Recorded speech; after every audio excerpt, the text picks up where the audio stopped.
Well, you are. I'm an imposter. Yeah, right. Okay. The Fountain of Youth. That's your next outcoming fighting book. So, Relax, relax book. That's what you're talking about. Relax, Relax by Javier Mendez. Yeah. Yeah. And it's just a series of videos where you pop up to people that are stressed out. Just Relax, relax, relax. relax. Couples fighting. Javier pops through the door at the house. Hi, it's me. His father's got that down. That's his favorite word for me. Relax, relax. Well, we know you and I know the story behind the Khabib thing is the relax. Every time you told him to relax, he fought harder because you thought you were saying davai, davai, but in Yeah, English, right? yeah. Robote, robote. Work harder, work harder. Yeah, I was like, relax. He's like, Coach, is that not hard enough for you? I mean, He never said nothing. He just went harder. I just thought he didn't listen. well, I've just been looking at all the headlines. I guess the confirmation was a few days ago with him and Tony. Tony finally signed the contract. Yes. Well, you got to figure the way it usually works is they get one fighter signed and then they work on the other fighter.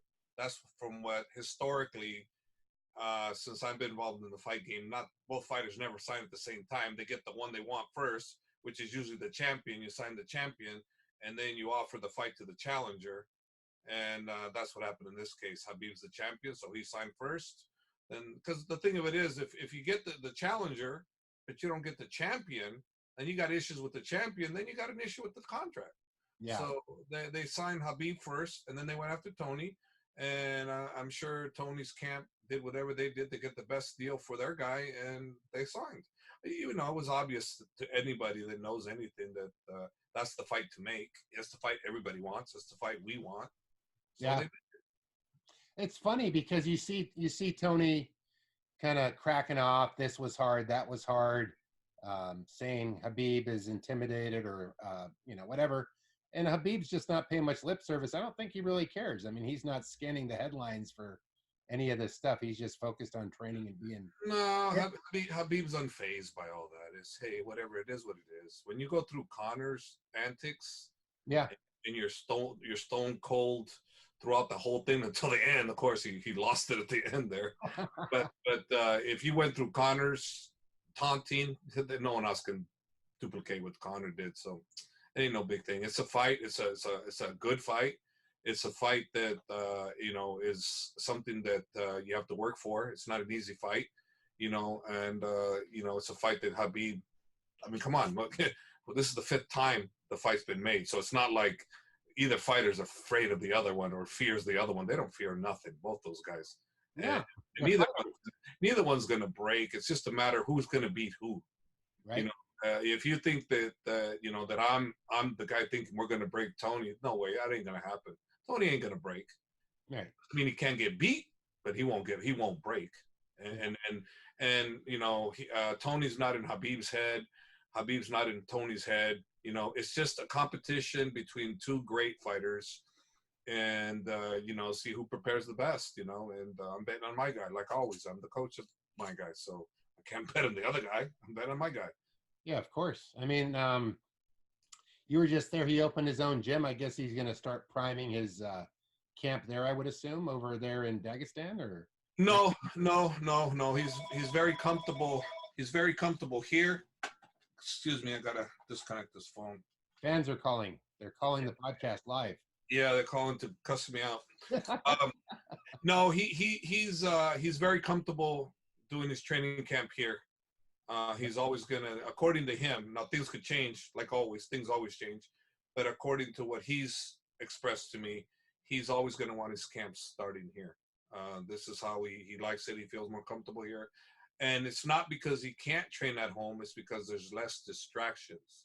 And if you've ever been with Khabib at home or anywhere over there in Russia, then you fully understand what he's talking about. The poor man doesn't get left alone for 1 minute. He's too big of a star.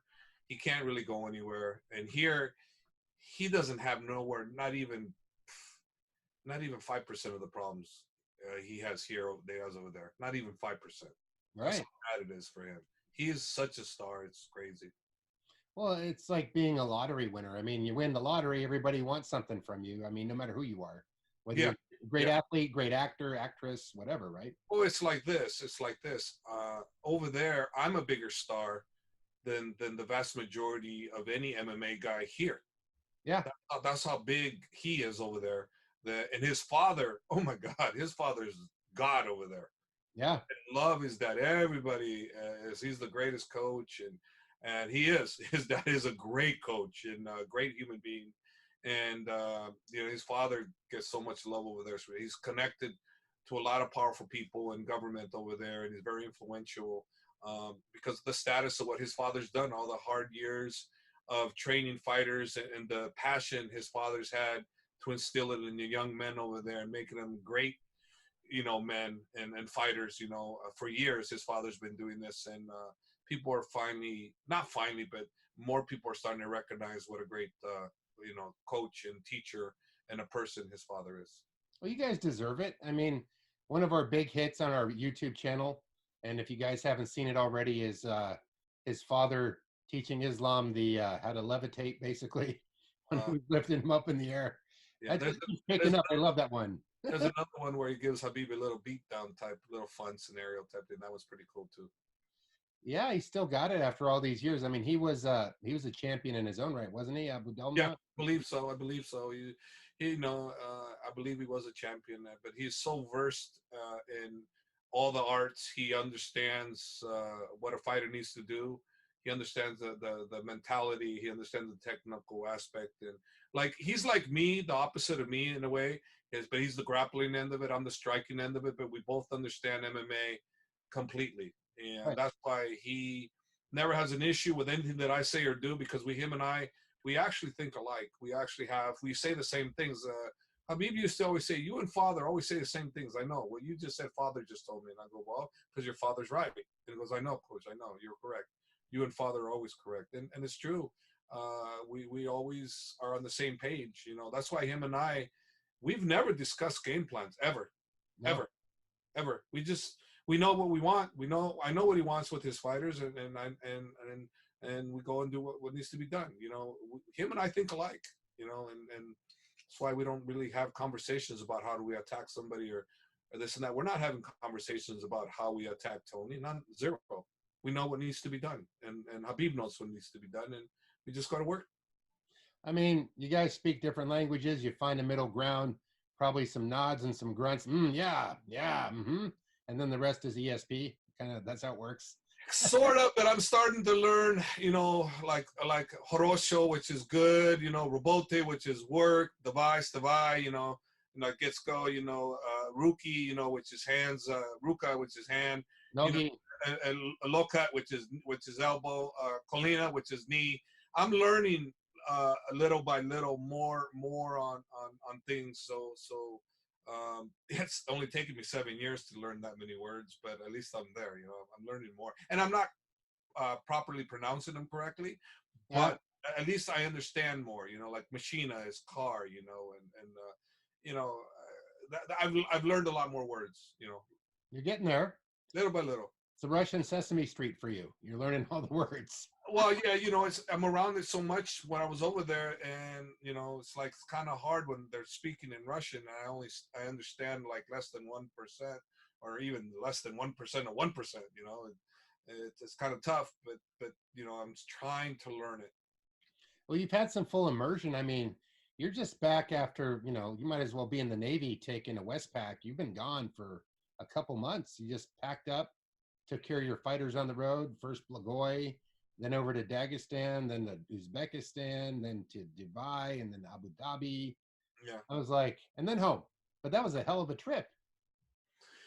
Yeah, it was pretty tiring, being that I have insomnia. It's kind of tough when you're in jet lag and insomnia, and then you're trying to catch up, and it's tough, man. It's a tough trip to do, but it's the business, and you have to do it. And I love Khabib and all his crew, and they need me there. They want me there. I'm there, and we're a team, and we're loyal to each other, and that's what you do for, your guys. You stay loyal, and they like your presence there. Then you show up. That's what you're supposed to do. I was just watching Will Harris's film over there, Uzbekistan. He did a really nice job, and I saw you in there, and that looked like a big fight the GFC put on. that Umar fought for. I mean, how was that experience? It was unbelievable. In some aspects, they did the show that was better than any show I've ever seen. The way they formed it, but you got to understand one thing: Atabek, which is the son-in-law of the president there, who's married to his daughter. The president has two daughters, and you got Oybek and you got Atabek. Atabek is starting a formation of a federation that governs so many different styles like Taekwondo, Judo, MMA, boxing. So it's all tied into one federation that supports all these sports. And as a result of what he's doing is creating such a huge bond. The first time ever I've seen a government support its athletes, with training facility, whatever it is they need to support them with, they're doing it over there. And expect a lot of great fighters to come out of Uzbekistan very soon because of what Atabek's doing over there. The show was unbelievable. It sold out. They had over 3,000 people waiting to get in. It was red carpet everywhere. It was unbelievable. The stars that were there, they had a lot of stars there. And, the show, like I said, is some of the best I've seen in some areas. For their first show, it's the best show I've ever seen. First time ever, it's amazing. It's amazing. They're just going to get better. It's interesting. It's kind of like a takeoff on the BMF belt. The president was there. Now you have the presidential people there for this fight in another country. It's becoming a trend, right? Yeah, the only difference between this one is Trump was just in the audience. Yeah. On this one over here, he actually partaked in the speaking and the ceremonies, everything. I mean, the organization. Atabek did all of it. He was involved in all of it, and he loves sports and he supports it 100%. And if more countries had government officials like that support, man, there'd be a lot more stars out there. That's pretty interesting. It's old school, right? I mean, when we were younger, I don't know, I felt like there was more sports, more people participating in sports. Maybe that's my illusion in my old hard drive of my brain, but in the 70s and 80s, it felt like there was more of that. Well, yeah, but now you got the computer age now, the video games, got this game, and over there in the eastern parts over there where Uzbekistan, they don't have as much of that. They have a little bit of that. And they don't generally over there. They go to work. They do work, physical fitness type stuff. They're not out there in their rooms playing with the computers like we are here. They're still doing sports over there. Sports is a big part of their life over there. And over here, it's more video games and everything. Like my kids, and my kids grew up with video games. They didn't grow up playing sports much. More video games than anything. Well, the interesting thing, yeah, it's true. I mean, you see, it's kind of like, I would use the analogy where the average person that takes a few classes a week is like the Army infantry, like basic training, and then they're over there training like special forces. Yes, that would be the analogy. Their level is much higher, and the reason why Dagestan is so great in wrestling. When I went there on my first trip, you've seen these kids so disciplined and so hardened. And the wrestling that they go out the wrestling when we're out in having a picnic, and the fathers are putting them in a friendly wrestling competition and jiu-jitsu wrestling competitions. And these kids, man, you could see how they're groomed. They're groomed. They're groomed from their kids to become that. That's why Dagestan I believe in the wrestling competition, world competition just recently, out of the 4 placers, they had the top 3, and then the 1/4 was from the U.S., which was Kyle, the great one, the gold medalist, the young one, Kyle. I forgot. Right, I'm slipping. There's nothing at fault here. I don't have the name on top of my head. Yeah, but his name is well known. It's like I just missed his name. I mean, I know his name, but he's a great wrestler, and he took 3rd. And and the rest were all Dagestani wrestlers. That's amazing. That's amazing. We're developing a show here. I mean, we're just doing like catch up here. It's almost like a vlog, like where's the coach been and where's the sport going? But we have some other people and some of your friends we might be introducing on the show. And what do you think for upcoming episodes for our listeners? Because they're listening to us like a fly on a wall right now. Well, what's this YouTube about? What kind of information or what interesting? I think that one of the persons that's really different that you can have on this show is my good buddy Tony Valente. He's different, man. He's a serious dude, and you're talking street smart. You're talking, you know, kill or be killed type of person. That's the guy. That's the guy would be interesting for people that really want to know about real life stuff, real life street stuff, you know. And he's very interesting for that stuff, you know. I think that you'll be seeing a lot of him in the future, you know, with us. And we get my friend I get to introduce you to next week, and you know everybody will get to meet Larry Krueger. He's a professional sportscaster. We're trying to up our game and give people some serious good content to listen to. You know, I mean, you and me rapping, people like to go, "What is this?" They listened to our last one pretty well, so we like your guys' participation for sure. It's, you know, we're giving them the content. It's not the content so much as it's just the professionalism of it. We're not professionals. Well, at least I'm not. I'm a media. I'm semi. Larry is very professional, so he has more. Yeah. He can say the right things at the right time. Me, I'm just being interviewed. So you ask me a question, I just give you a question. I'm not asking you a question. I'm just answering the question. You might stifle me if you did. I might be on my back foot. I mean, possibly, but you know, I'm just answering your questions. It's nice to be able to ask him. So, yeah, I guess like with your friend and you, I mean, dialing it back a second, a lot of people are watching MMA now that weren't watching it 25 years ago when it started, and then 5 years before that when you were kickboxing. I mean, I'm old enough to have been around since the first, you know, I was just getting out of the military the year the first UFC came out. I think I was 25. And people didn't know where to go to get their fighting because you saw how unorthodox everybody's style. I mean, if you guys haven't seen UFC 1, the first 4 or 5, you will see from just watching that how much things have jumped forward. You know, like the guy with the one boxing glove in one hand, he didn't know if he was in a grapple punch fight. Right. You know, sumo wrestlers versus kickboxers versus, you know, it was a wild man show. A bunch of bar fighters, people falsified their records. Well, you know, the thing about it is back then is the Gracies had an upper hand on every single style in the world. There was no singular style that was better than theirs, you know, and they knew what they were doing and they perfected it and they brought it to the masses. And, you know, without that kind of fighting style that they brought into the table, I don't think you could dominate the world of MMA. They brought it to the masses, and as a result of what they brought to the table, this is what they created. You know, it wasn't until the Fertitas from Las Vegas that made it legal through the states. They went through the states to legalize it, that it really became big. You know, so Lorenzo and Frank Fertitta and Dana White, you know, those guys were hugely instrumental in making the sport the way it is now. You know, it's because of those guys. You know, they knew what to do. They did the right thing. They put the money. They put millions of dollars into it to make it what it is today. You know, without them, who knows if it would still be much of its existence. You know, we had people that really didn't know how to drive it the way they did. Well, the interesting thing was, I mean, people probably sought you out because you had real stand-up experience, I'm assuming, and you know, the rest of them were point fighters. They were looking for real contact. They wanted to up their skills. I mean, I'm just want to say one more thing. Like, people were coming to some stand-up guys, and the stand-up guy's job, my observation, you can tell me if I'm wrong, but your job and their job was to figure out, how do we beat this Gracie system? How do we, you know, we stand up, they tackle us, we get choked. Okay, we need to change our movement or counter that or be ready to uppercut or knee the guy, right? I mean, how did that all come to play?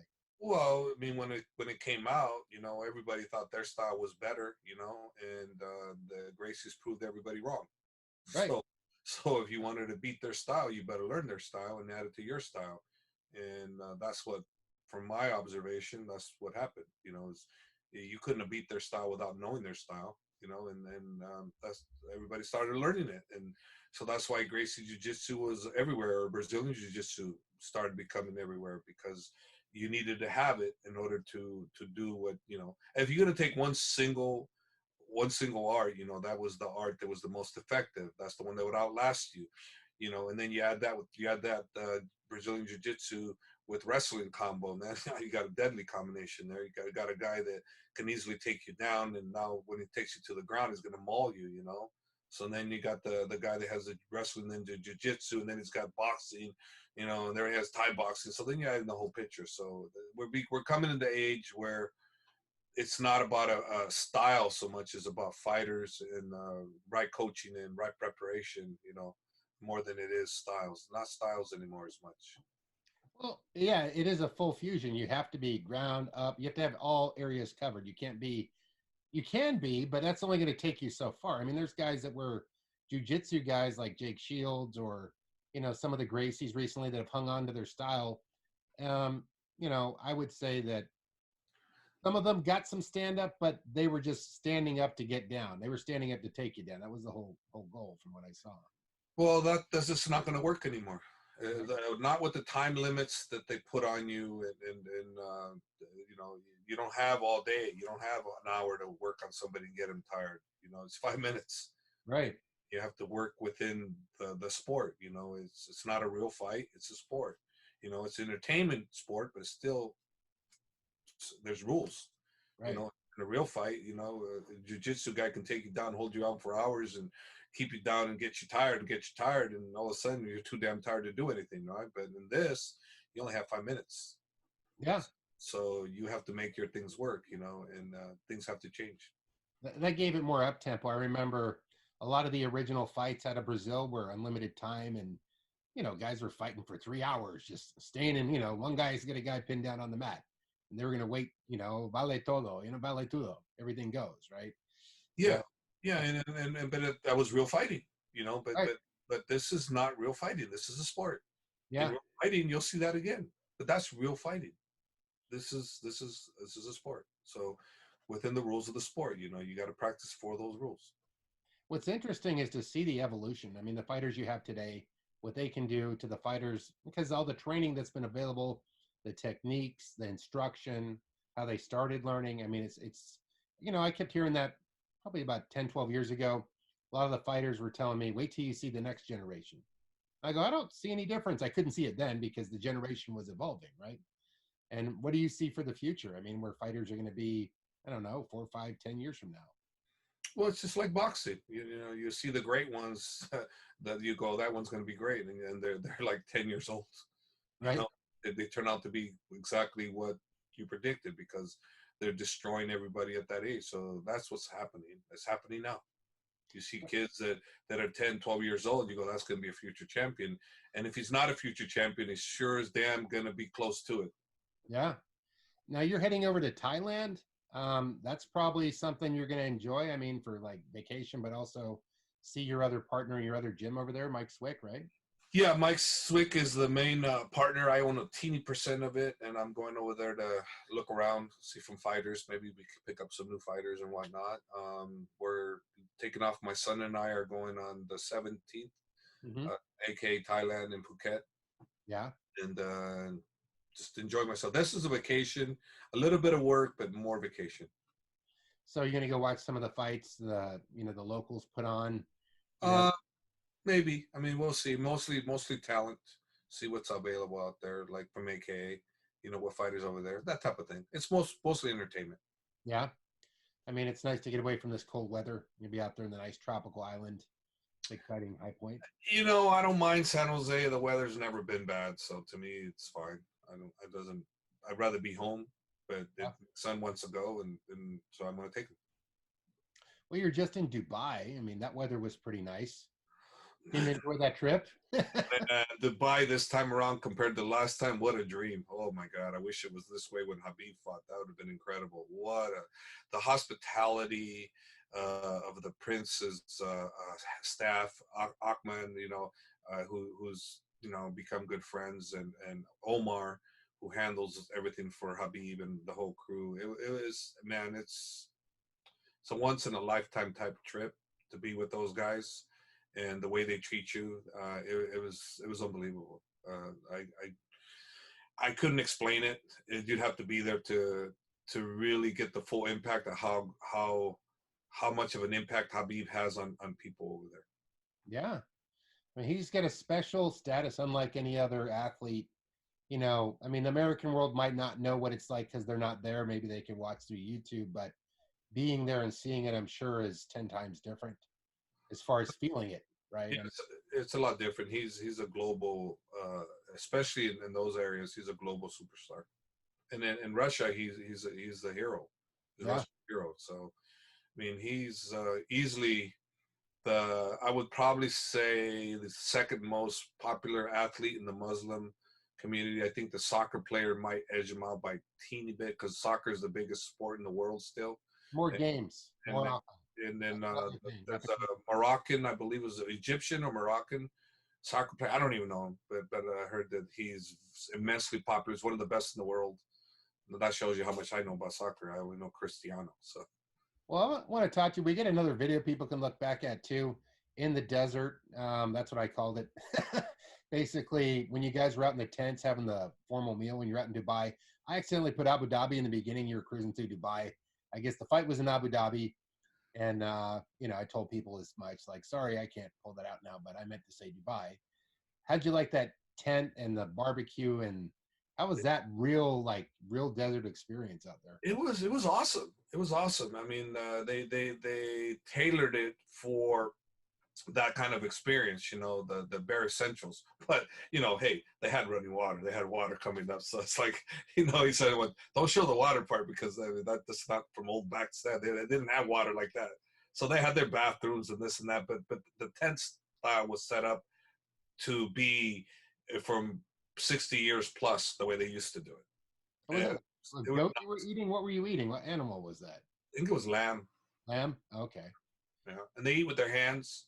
Mm-hmm. And they all pitch in. They eat with their hands. I burnt my hand.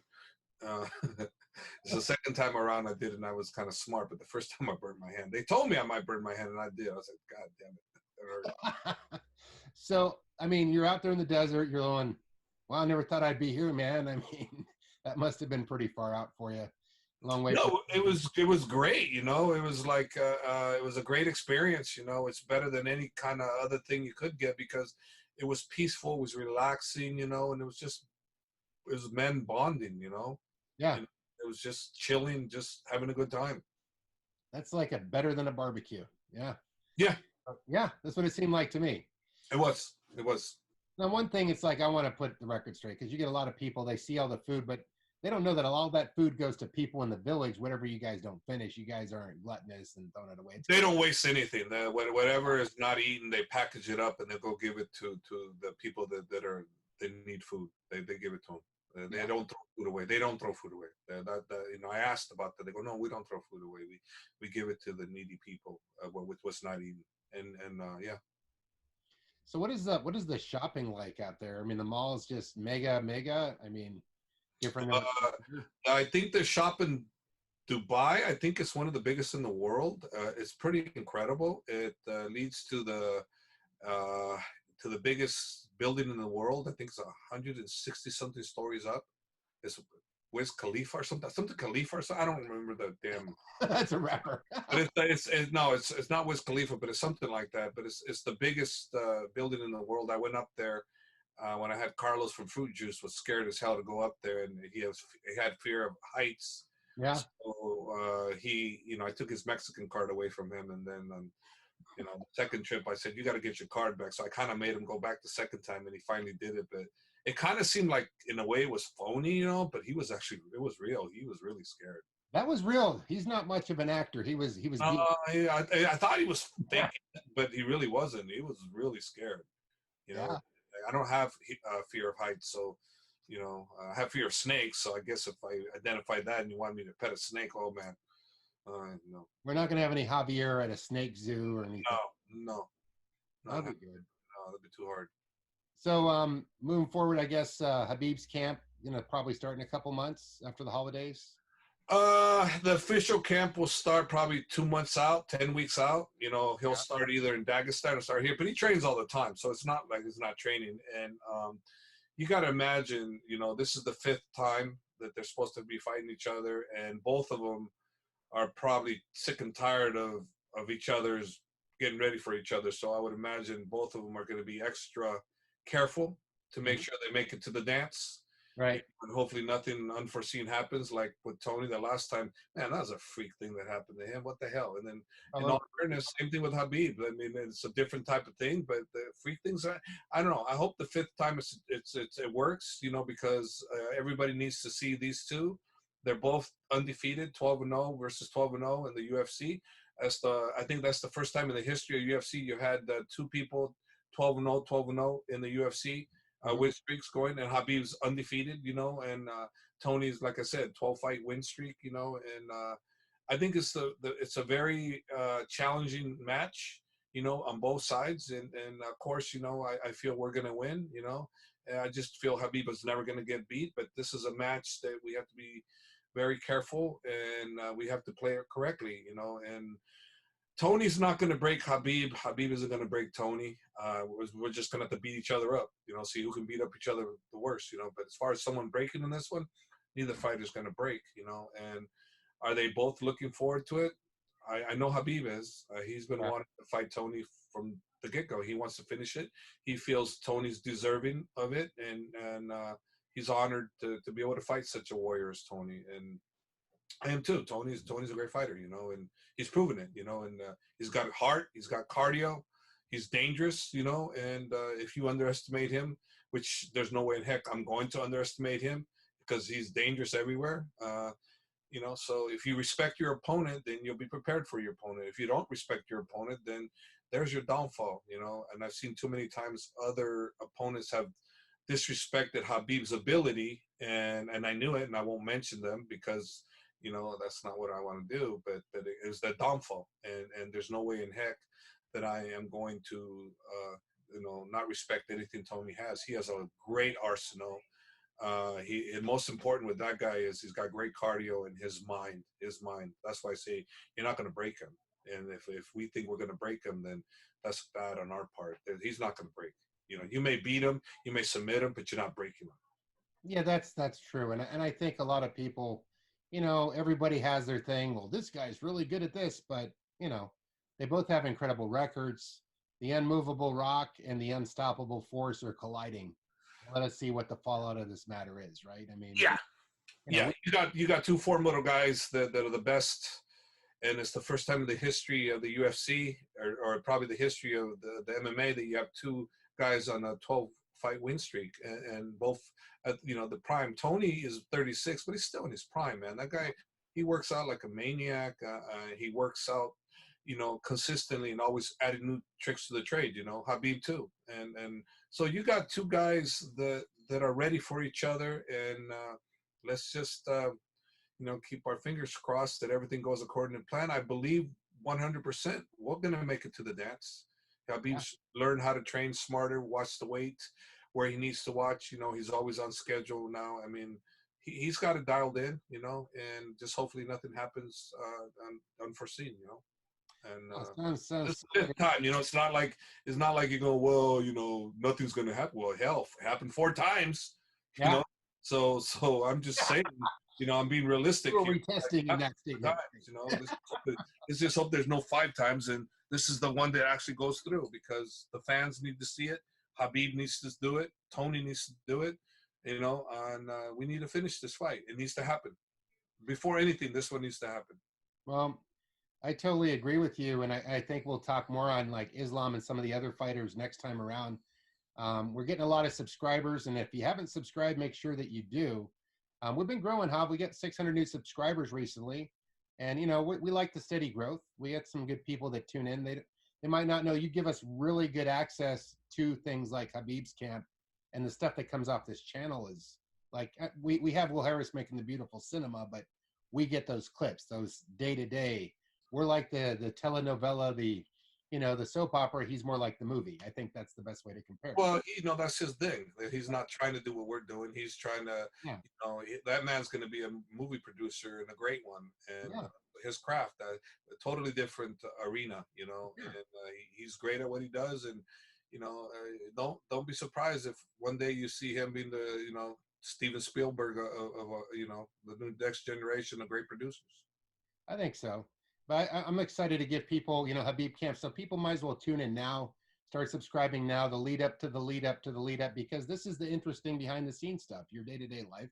Some of your other athletes. I mean, we're going to be throwing people stuff, and we're going to try to evolve the show more with you and your friends and people that know the history of the sport and people that are current, right? You're acting like I'm going to be on every week. Perhaps. No, we'll see. I mean, maybe 2 minutes. Yeah, Tom, yeah, I got to go. Okay. And there was Tom, right? Yeah, you get what you get. I ain't saying nothing. Am I planting the seed? You get what you get. Hey. You got me this time. Hey, maybe you'll get me again next week. I don't know.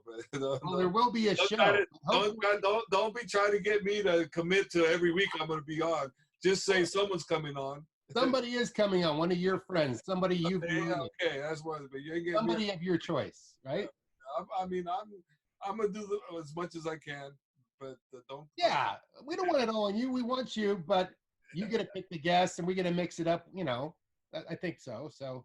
No, it'd be interesting. I mean, it's interesting, and right. I mean, hey, look, after a while, you get tired of me talking. You know, I mean, I get tired of me talking. So. Well, we're just trying to. You've been around the sport for 35 plus years.